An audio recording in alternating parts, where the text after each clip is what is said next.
प्रिय श्रोता बंधु नमस्कार। मैं आपको अगली कथा की तरफ लेके चल रहा हूं। इस तरह दुराचार में डूबे हुए उस मूढ़ चित्त वाले पति पत्नी का बहुत सा समय व्यर्थ बीत गया। यानी पति बिंदु वेश्यावृत्ति के चक्कर में अपना पूरा जीवन बर्बाद करने लगा। धन भी ले जाकर के उन वेश्याओं को लुटाता। पत्नी सुंदर थी लेकिन पत्नी की तरफ वो नजर उठा कर नहीं देखता। ऐसे बीत गया।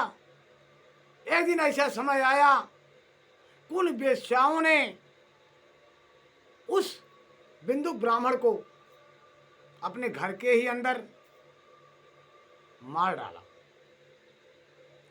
जब मार डाला, उसकी मृत्यु हो गई तो वह नरकगामी बन गया, पहुंच गया यमराज के यहाँ।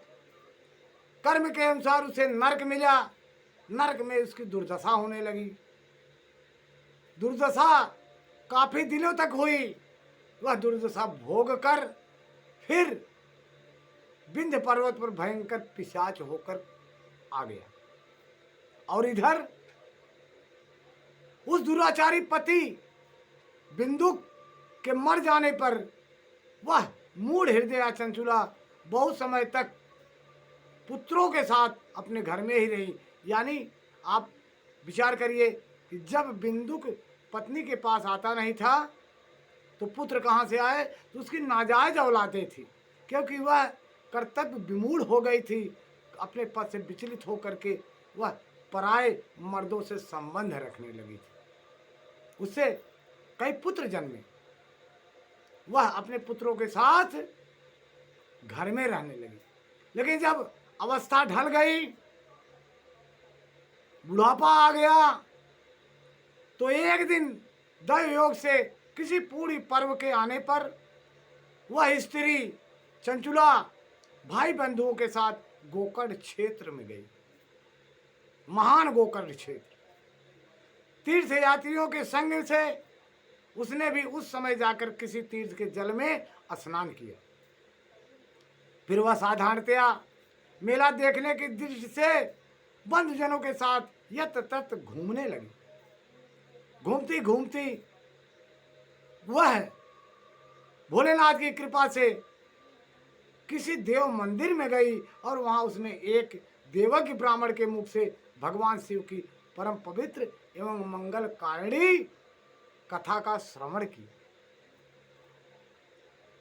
वह ब्राह्मण उत्तम पौराणिक कथा सुना रहा था।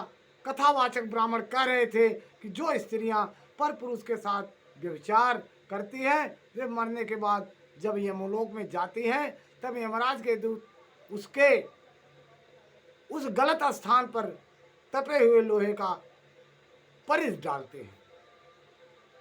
पौराणिक ब्राह्मण के मुख से यह वैराग्य बढ़ाने वाला कथा सुनकर चंचुला भय से व्याकुल हो वहां कांपने लगी।